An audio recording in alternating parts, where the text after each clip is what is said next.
Jadi ketika kamu bisa memahami sesuatu, kamu akan mengerti apa yang dimaksud dari.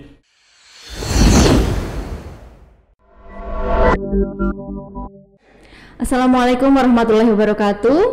Berjumpa lagi bersama kita di YouTube channel Universitas Putra Bangsa di program unggulannya yaitu e-talk UBB, Sharing for Inspiring.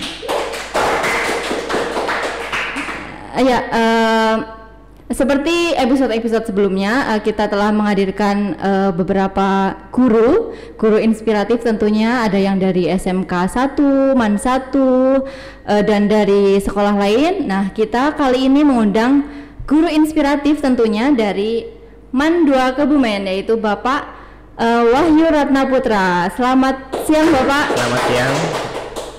Tepuk tangan dulu untuk Bapak Wahyu Ratna Putra.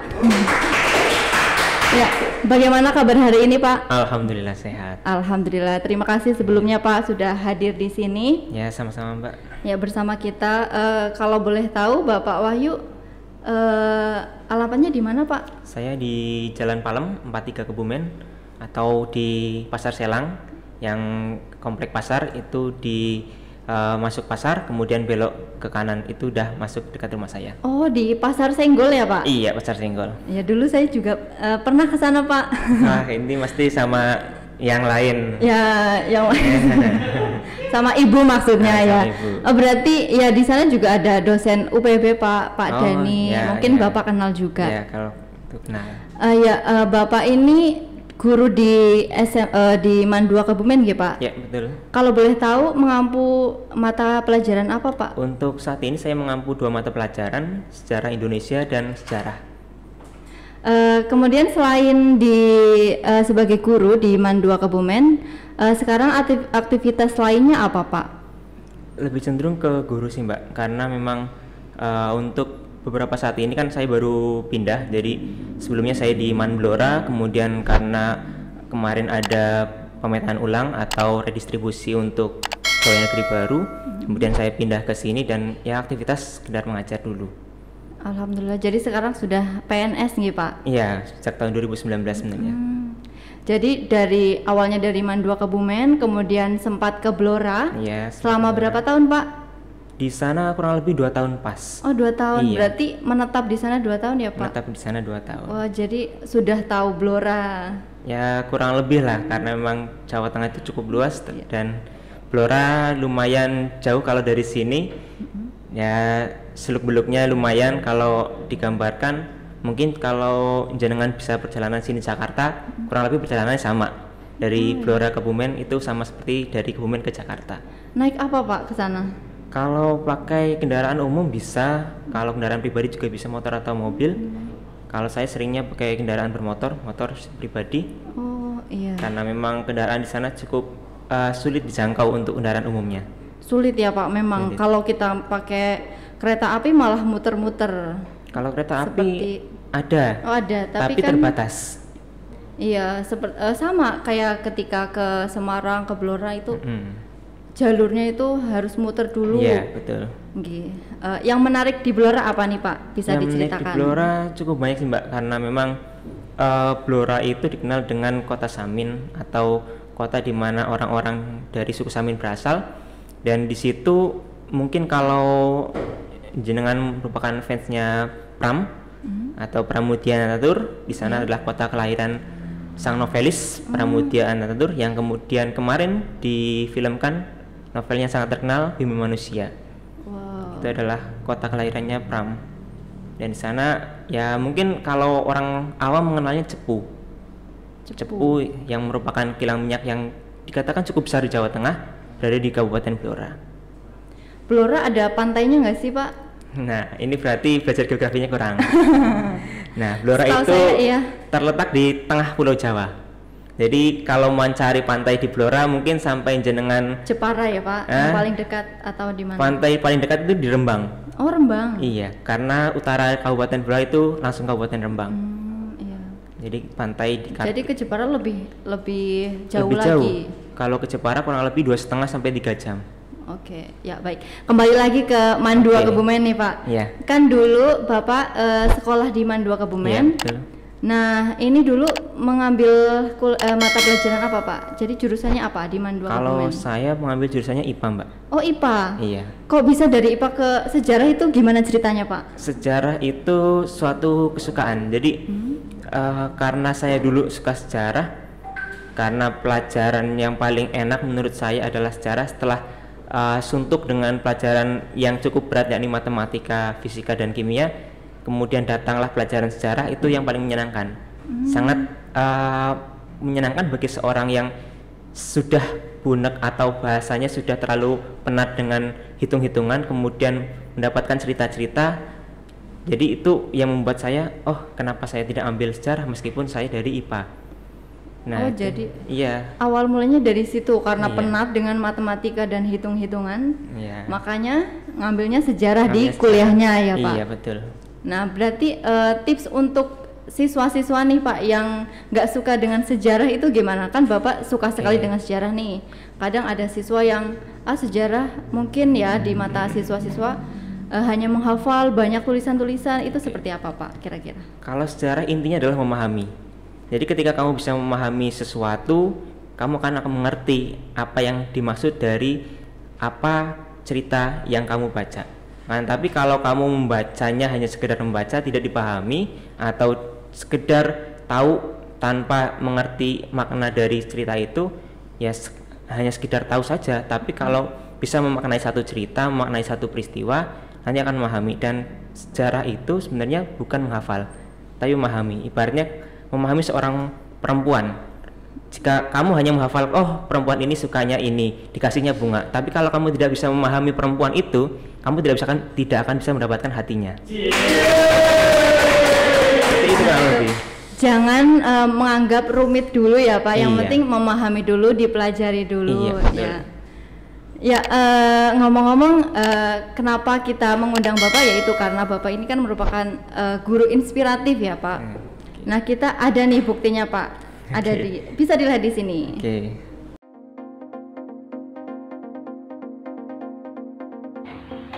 Guru paling inspirasi dan memotivasi menurut saya selaku alumni pelajar Mandua Kebumen, menurut saya adalah Pak Wahyu. Guru yang menginspirasi bagi saya yaitu Pak Wahyu.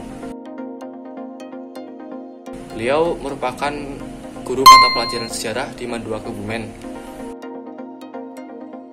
Karena beliau ini sangat berwawasan luas dan saya sangat suka dengan cara mengajar beliau.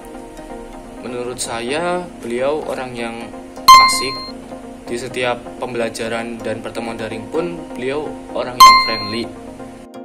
Kemudian profil dari beliau yang saya sukai adalah beliau itu pembawaannya sangat cekatan dan juga cerdas dalam menyampaikan suatu materi dalam suatu pembelajaran. Selain itu, beliau juga pintar membangun komunikasi antar siswanya sehingga terjadi komunikasi dua arah antara guru dengan siswa. Supaya mampu menghubungkan antara pelajaran yang beliau ajarkan dengan realita atau kehidupan gitu loh. Jadi itu benar-benar sangat membangun semangat dan juga inspirasi bagi kami selaku siswanya. Jadi itu hal yang saya sukai dari beliau. Mudah-mudahan perjalanan karir beliau semakin lancar, baik itu di dunia pendidikan maupun yang lain, dan juga semakin menginspirasi dan memotivasi dengan cara-cara beliau sendiri. Tetap semangat, mudah-mudahan tetap menjadi inspirasi kita semua. Pesan saya untuk beliau yaitu pertahankan sifat friendly dan perhatian Bapak, karena banyak siswa yang membutuhkan guru yang bersifat seperti Bapak di masa daring saat ini. Kenal nggak Pak dengan siswa-siswa tadi itu?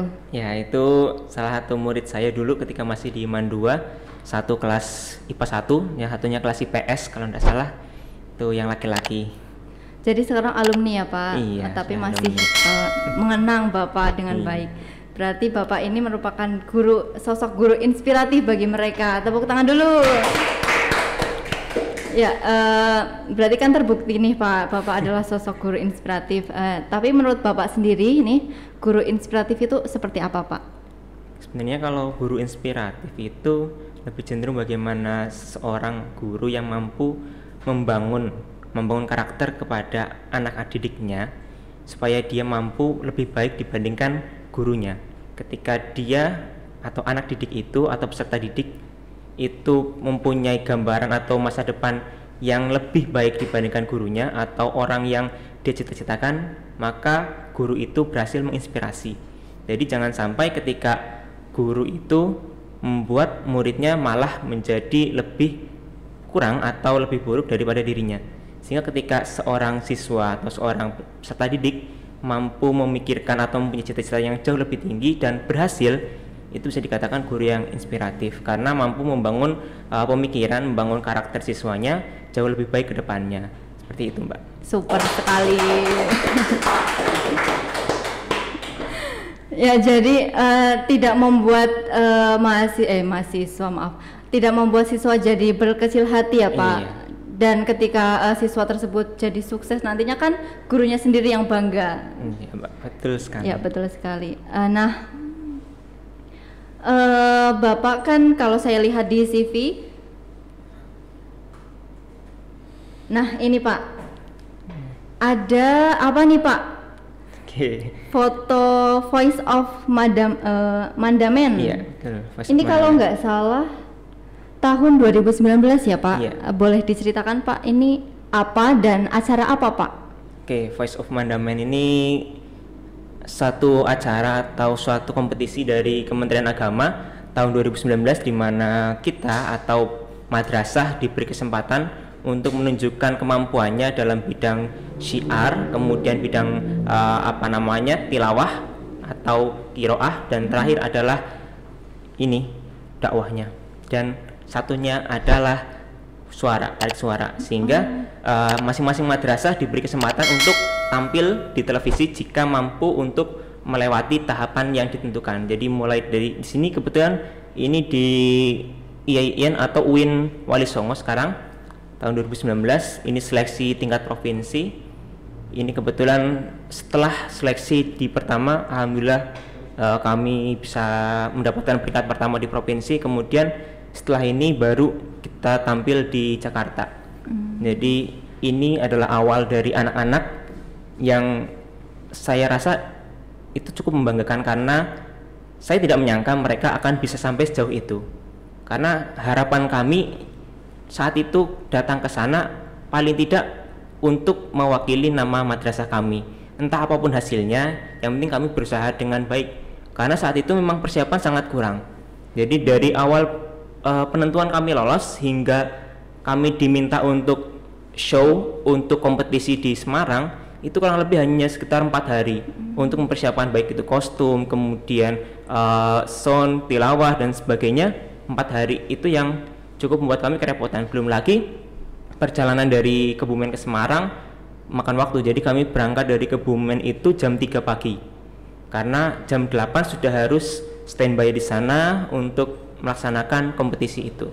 Dan ini yang menjadi cikal bakal nantinya mereka yang ada di sini menjejakkan karir di dunia tarik suara, dan mungkin salah satunya masih eksis di dunia tarik suara sampai sekarang. Nah ini langsung lolos masuk itu ya Pak, masuk Metro TV kalau nggak salah. Iya betul. Dan peringkat 4. Peringkat 4 alhamdulillah. Hebat sekali. Nah Pak Wahyu ini berarti pembimbingnya atau seperti apa Pak? Sebenarnya saya pembimbing di sini, tapi dalam proses pembimbingan ini saya dibantu teman saya karena di sini kan ada pembuatan narasi untuk dakwahnya. Saya bagian untuk pembuatan narasi dakwah. Kemudian teman saya Pak Munasep untuk pembuatan instrumennya. Karena jujur saya tidak bisa untuk membangun instrumen untuk anak-anak. Dan ini proses untuk latihan. Jadi ini penggambaran untuk latihan ketika kami di sana. Seperti itu, Mbak. Ya tadi kan untuk waktu persiapannya kan tidak lama ya Pak, sedikit sekali. Padahal harus menampilkan perform yang bagus. Nah itu gimana Pak? Atau karena sudah disiapkan sebelumnya, sudah ada nasyidnya, kelompoknya, atau seperti apa Pak? Untuk nasyid sebenarnya ini juga mendadak karena total kami mengumpulkan kurang lebih ada 20 anak dari madrasah kami, kemudian diambillah yang terbaik di antara yang terbaik. Jadi dari 5 anak ini yang merupakan terbaik di antara 20 anak yang kemudian kami ikut sertakan dalam kompetisi ini. Dan saya juga tidak menyangka akan sampai sejauh ini perjalanan mereka. Untuk acara ini atau Syiar Anak Negeri tahun 2019 ini saya sangat bangga kepada mereka, karena mereka di satu sisi adalah anak yang mempunyai latar belakang berbeda-beda, akan tetapi perjuangan mereka luar biasa. Kenapa luar biasa? Ada anak yang pada hari pelaksanaan latihan untuk seleksi itu sakit, tidak berangkat sekolah. Tapi ketika saya hubungi, Mbak, bisa kamu ke madrasah, kita akan seleksi hari ini. Dia yang hari itu paginya tidak berangkat, siang berangkat ke sekolah untuk mengikuti seleksi. Itu ya, hanya demi Pak. seleksi. Dan ibaratnya padahal kondisi memang saat itu tidak sehat. Jadi perjuangan mereka itu yang membuat saya merasa mereka benar-benar sungguh-sungguh dengan acara yang akan mereka ikuti, dengan kompetisi yang mereka ikuti. Jadi saya juga harus mensupport, meskipun saya bukan ahli atau memang tidak pernah mengikuti acara seperti itu. Itu pertama kali bagi saya, yang memang saya tidak mempunyai basic untuk nasyid ataupun basic untuk dakwahnya, seperti itu. Nah, saya juga bertanya-tanya nih, maksudnya kan dari basic sejarah kok bisa menjadi nasyid ini, jadi pengalamannya seperti itu, maksudnya di balik itu ada cerita yang ya itu luar biasa. Luar biasa sekali ya, Pak. Jadi tepuk tangan dulu untuk Pak Wahyu. Ya, kalau saya lihat di CV-nya lagi, kembali ke CV, saat dulu di UN ya kalau nggak salah kuliahnya kan Pak, itu kan kalau nggak salah setiap tahun Bapak selain aktif di organisasi juga menulis ya Pak? Ya, itu memang hobi menulis atau seperti apa? Salah satu pelampiasan saya. Jadi maksudnya apa nih pelampiasan? Seperti ini Mbak, ketika saya dulu masih sekolah itu usaha untuk mengikuti kompetisi sangat banyak, tapi belum pernah satu kali pun mengangkat piala. Jadi saya punya bahasanya balas dendam ketika saya menjadi mahasiswa, jangan sampai saya gagal seperti ketika menjadi siswa. Saya harus approve kemampuan, paling tidak setiap tahun harus mengikuti kompetisi. Jangan sampai apa yang pernah saya alami kegagalan di masa saya sekolah di aliyah dulu akan terulang lagi ketika menjadi mahasiswa. Sehingga setiap tahun coba, apapun itu hasilnya, yang penting kita mencoba. Jadi yang penting kita mencoba dulu ya Pak. Betul. Ya kalau saya lihat juga banyak sekali kok Pak, maksudnya penelitian-penelitian itu yang akhirnya ada juga hasilnya. Kalau saya lihat itu hampir setiap tahun ya Pak ada penelitian juga. Hampir setiap tahun memang. Dan ada menerima hibah juga ya Pak. Hibah juga.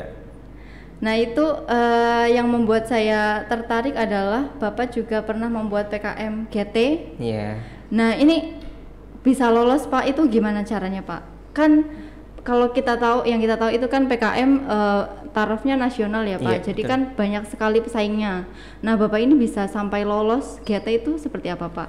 Kalau kompetisi sebenarnya kita pelajari dulu apa yang diinginkan kompetisi itu. Jadi kalau contohnya PKM GT.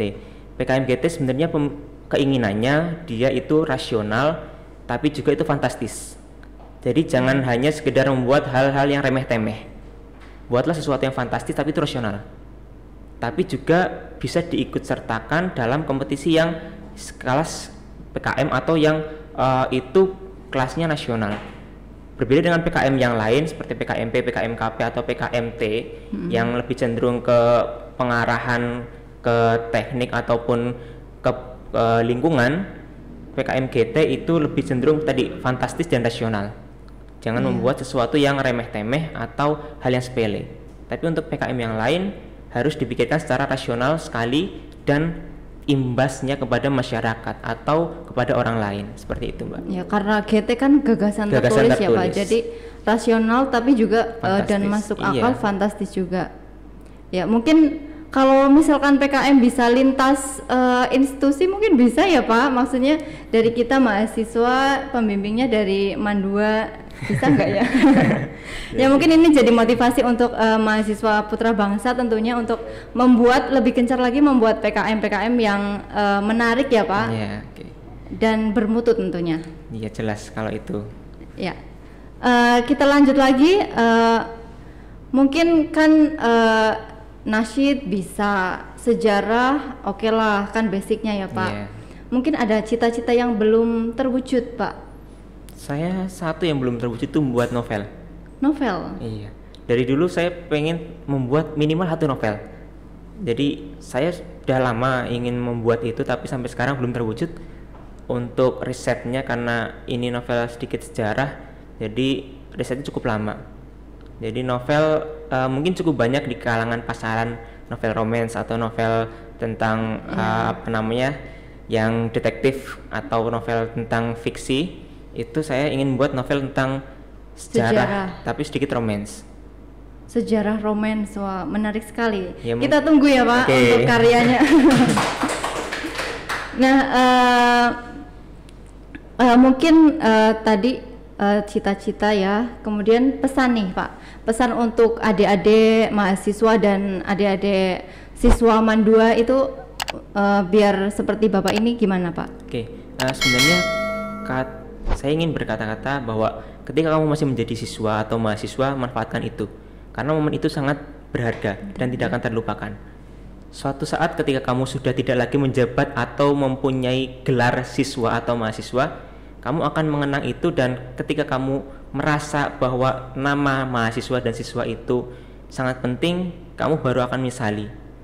Jadi jangan sampai ketika kamu mendapatkan nama atau julukan siswa atau mahasiswa, kamu menyanyiakan itu. Jadi siswa itu sangat enak. Kenapa saya mengatakan sangat enak? Kamu belajar, tinggal belajar. Orang tua yang akan mensupport. Kemudian mahasiswa hampir seperti itu. Dan ketika kamu ingin berkompetisi, ingin mengikuti sesuatu, kamu tinggal bilang ke sekolah. Sekolah akan memfasilitasi. Atau ke kampus bilang bahwa saya ingin ikut kompetisi ini. Kampus akan memfasilitasi. Nah, saking enaknya itu, bahasanya apalagi yang kamu dustakan dari kenikmatan siswa dan mahasiswa? Nikmat mana lagi yang kau dustakan? Iya, nikmat mana lagi? Jadi pesan dari Pak Wahyu ini jangan sampai menyanyiakan waktu belajar kalian, karena itu tidak akan pernah terulang ya Pak. Iya, tidak betul. bisa terulang lagi. Hebat sekali. Nah, pertanyaan terakhir nih Pak, sosok inspiratif Pak Wahyu ini siapa Pak?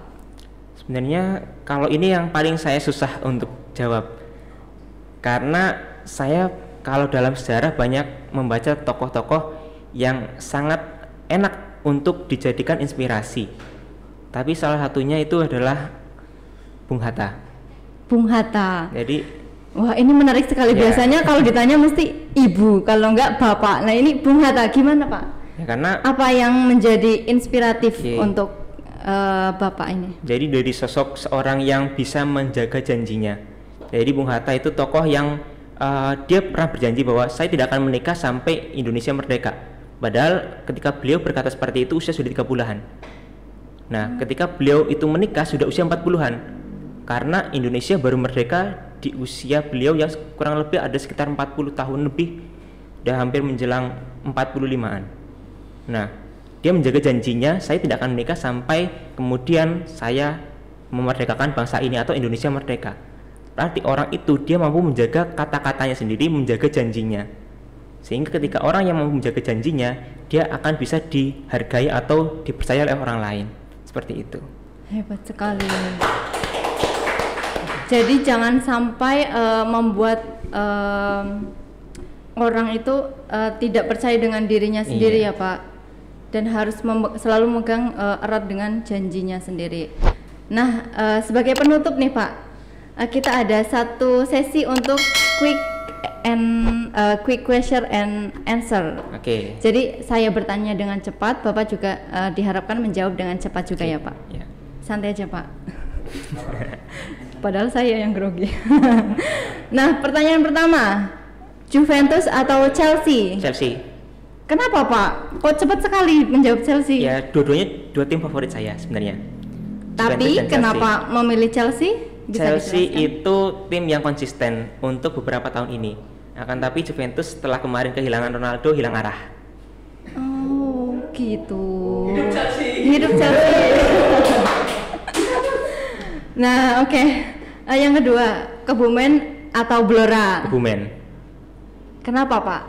Tempat lahir saya, di mana tempat saya kemarin berkembang, dan disinilah mungkin tempat saya akan terakhir untuk menikmati hidup saya. Oke, baik. Tepuk tangan. Tetap cinta tanah kelahiran. Iya, betul. Nah, lebih suka sepeda atau jogging? Sepeda. Kenapa, Pak? Sepeda itu bisa menikmati udara lebih cepat. Kalau jogging mungkin sekarang yang pertama treknya atau lapangannya nggak ada.